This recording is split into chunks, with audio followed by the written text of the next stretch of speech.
Baik, bismillahirrahmanirrahim. Assalamualaikum warahmatullahi wabarakatuh.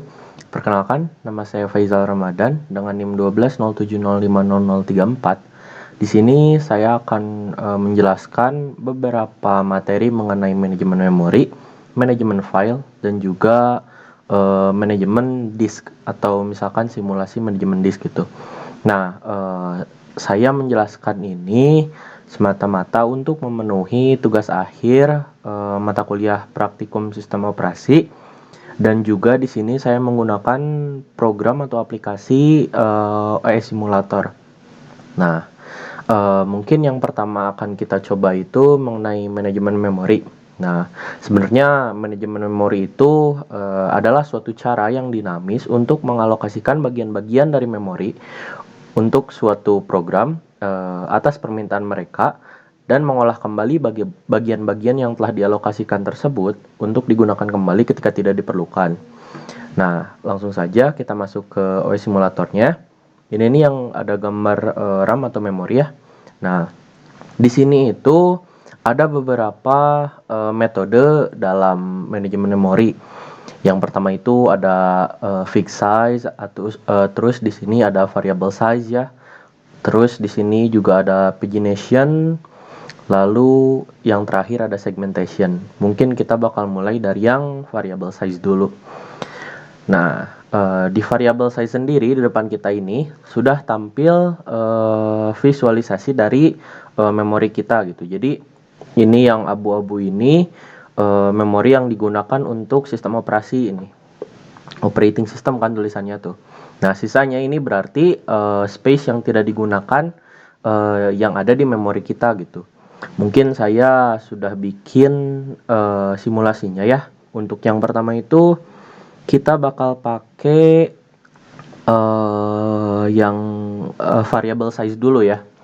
Yang variable size. Sebentar. Bentar, file open. Oke, kita buka yang variable size.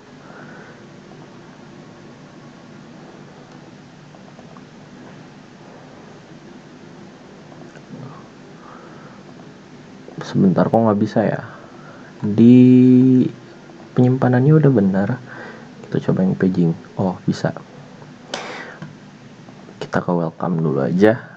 Nah, pertama kita coba yang variable size dulu. Yang variable size sendiri di sini ada beberapa allocation policy-nya. Yang pertama ada first fit, ada best fit, ada worst fit. Kita coba yang first fit dulu deh.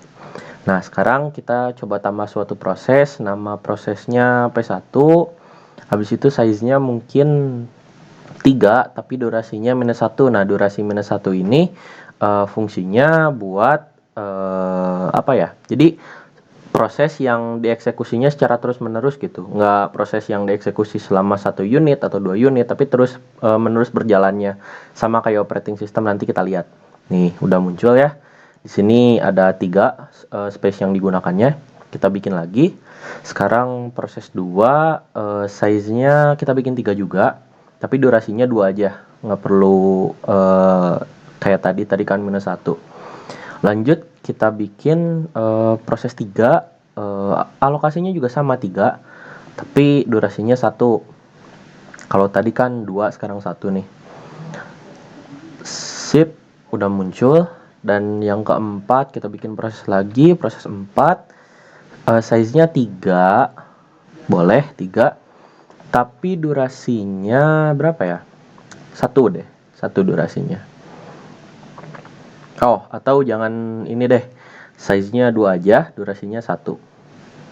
Ini warnanya kita bedain dulu biar nggak terlalu sama ya. Kita pakai warna pink coba. Nasib. Kita bikin lagi proses 5 berarti. Proses 5, size-nya 3, durasinya 1 aja. Warnanya kita pakai kuning biar agak beda. Sip, di sini udah ada 5 proses ya.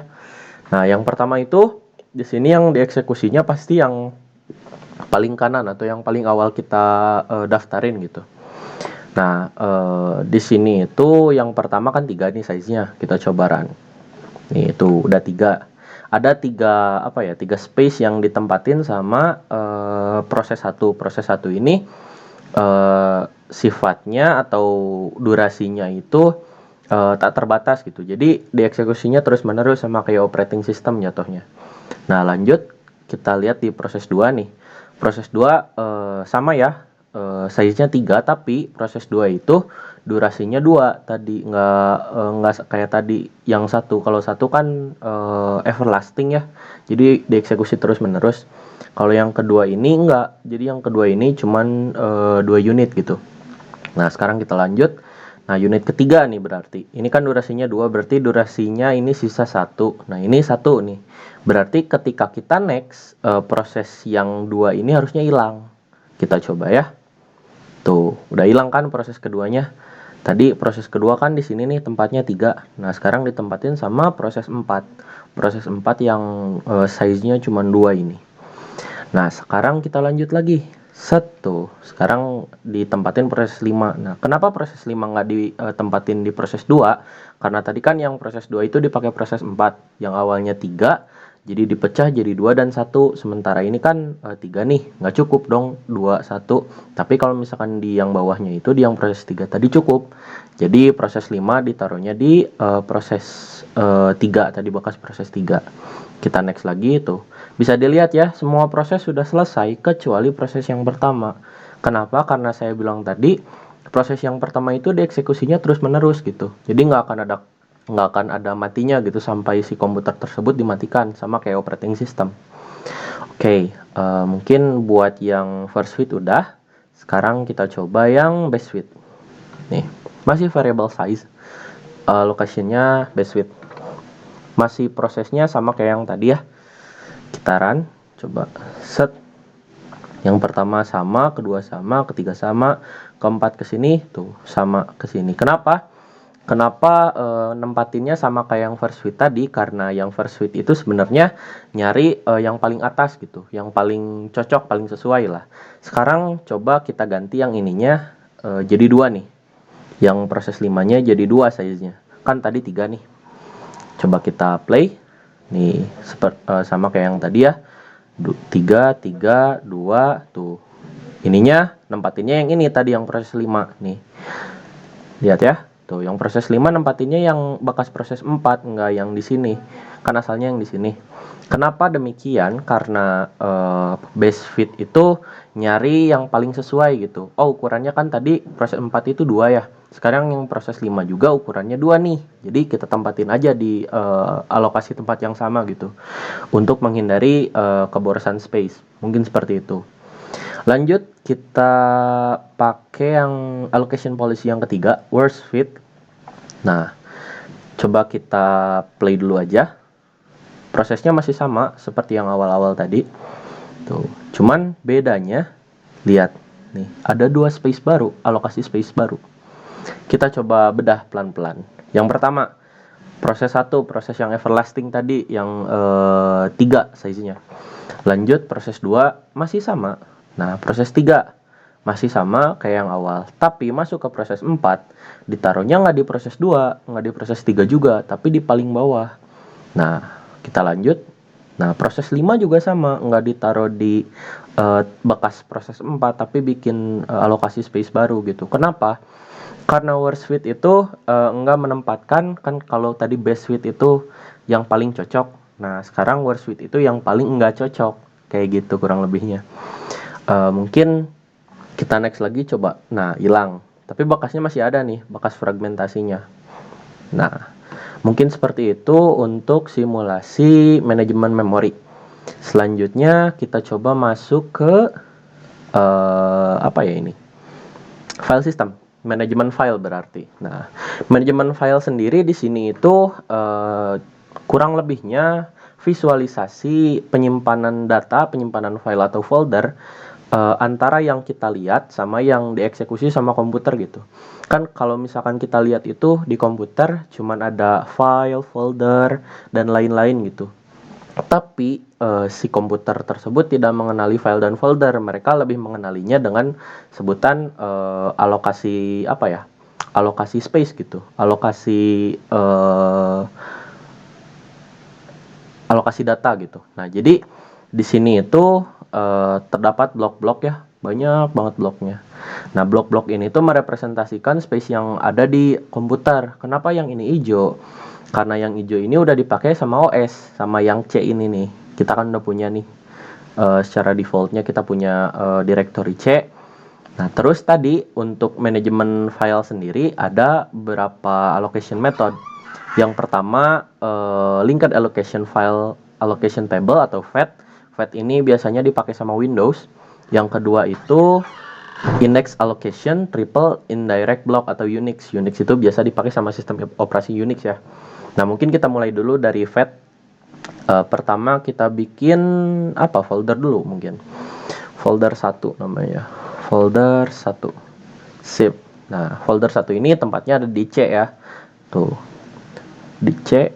Nah, sekarang kita bikin folder 2. Folder 2 itu ada di dalam folder 1. Nah, sip. Sekarang udah ya, udah ada tuh. Nih. Nah, terus kita bikin lagi folder 3, tapi folder 3 itu tempat, oh jangan folder deh, kita bikin file aja. Kita bikin file di C juga. Filenya file 1 berarti. Nih, tuh. File 1. Terus di dalam folder 1 kita bikin file namanya file 2. Sip. Nah, sekarang di folder 2 kita bikin file namanya file 3. File 3. Sip. Nah, bisa dilihat ya. Di sini yang hijau-hijau ini itu folder 1. Yang hijau pertama itu folder 1. Yang hijau kedua itu bentar mana sih? Nah, C. Nah, hijau pertama itu folder 1 sama terus di sini ada biru, ini file 1 nih. Habis itu di folder 2 ini yang hijau ketiga nih. Nah, terus di dalam folder 2 itu kan ada file 3 nih. Nah, file 3 itu warnanya kuning. Tapi kenapa posisinya di ujung? Karena di folder 1 itu ada folder 2 sama folder atau file 2 yang warnanya ungu ini gitu. Jadi kurang lebihnya begitu. Nah, ini tuh visualisasi yang dikenal sama si komputernya gitu. Komputer itu ngenalinnya bahwa blok-blok ini itu disimpenin data. Di dalam blok-blok ini itu ada data. Sementara kita lebih mengenalnya dengan sebutan folder atau file. Seperti itu. Mungkin untuk yang FAT udah. Sekarang kita coba yang Unix. Oke. Nah, sip. Kita bikin folder baru. Folder 1. Sama kayak tadi mungkin ya, kurang lebih bentuknya folder 1. Habis itu masih di directory paling awal kita juga bikin file 1. File 1. Sip. Sekarang di folder 1 kita bikin file dulu deh. Nama filenya file 2. Coba file 2 diganti dulu warnanya biar nggak terlalu sama. File 2 warnanya merah deh. Oke. Sip. File 2 warnanya merah. Habis itu kita bikin folder. Foldernya folder 2. Folder 2. Nah, folder 2 ini posisinya ada di folder 1. Nah, warnanya jangan warna hijau tuh. Oh iya, buat folder berarti semuanya secara default warnanya warna hijau. Nah, lanjut kita di dalam folder 2 kita bikin file 3 berarti. File 3. Warnanya warna kuning misalkan. Oke, dan nah kayak gini visualisasinya. Untuk dua blok yang pertama itu bloknya folder 1 nih. Kan kalau misalkan tadi mah folder aja baru ke isinya gitu, baru ke filenya. Kalau di sini beda di Unix. Di Unix itu untuk dua blok yang pertama ini dipakai buat folder 1 nih. Enggak, untuk blok yang pertama itu folder 1, blok yang kedua itu folder 2. Sebentar, kok ini ada itu ya? Apa ini file? Oh iya benar. Berarti di sini itu folder 1 yang pertama, terus di sini itu file 1. Folder 1, file 1, habis itu masuk ke file 2 yang ada di dalam folder 1 nih, yang ada di dalam folder 1. Habis itu setelah file di dalam folder 1 juga kan ada folder 2 nih, warnanya hijau. Nah, di dalam folder 2 ada file 3 yang warnanya warna kuning ini gitu. Nah, mungkin ini tuh lebih apa ya? Lebih nggak terstruktur jatuhnya, bukan nggak terstruktur sih, lebih apa ya? dari atas ke bawah gitu. Kalau tadi kan pengklasifikasiannya itu berdasarkan jenisnya ya, apakah dia file, apakah dia folder. Sementara ini mah enggak. Jadi ngurut aja gitu dari atas ke bawah secara root. Mungkin seperti itu untuk manajemen file. Kita beranjak sekarang ke bagian disk management, manajemen disk. Nah, manajemen disk ini merupakan sebuah cara atau sebuah apa ya, sebuah perspektif dari komputer dalam membaca atau mencari suatu data gitu. Nah, ada beberapa metode yang bisa digunakan ketika kita mau melakukan atau mencari data atau manajemen disk ini. Yang pertama itu ada first in first out. Metode first in first out itu data yang pertama yang dicari, pokoknya mengurut dari atas ke bawah. Kalau last in first out itu dari akhir ke bawah, berarti kan tadi dari atas ke bawah, kalau ini dari bawah ke atas. Habis itu ada shorter seek time first, berarti STF. Di sini itu berarti nyari yang apa ya? Nyari yang jaraknya itu nggak terlalu jauh gitu. Jadi yang dekat-dekat dulu. Habis itu ada scan atau nama lainnya elevator. Elevator itu sama kayak kita naik lift di mall atau di supermarket. Jadi dari atas ke bawah, habis itu dari bawah ke atas gitu. Ngikutin gerak si liftnya atau elevatornya. Lanjut, di sini ada circular scan. Circular scan itu hampir sama kayak scan atau elevator, cuman bedanya ketika dia udah sampai bawah, dia itu nggak ngulang dari bawah ke atas, tapi langsung dari atas ke bawah lagi gitu. Terus di sini ada loop. Loop itu yang cukup cukup bagus gitu. Jadi kurang lebihnya hampir mirip elevator, tapi ketika ketika dia berhasil menemukan data terakhir yang istilahnya ini data yang terakhir nih, belum ada data lagi setelah data ini. Nah, dia itu bakal bertahan di situ gitu. Proses pencariannya nggak naik, nggak turun, tetap aja berputar di sektor itu. Nah, baru kemudian ketika ada data yang baru yang harus dicari, dia nyari lagi gitu, entah itu ke atas atau ke bawah gitu.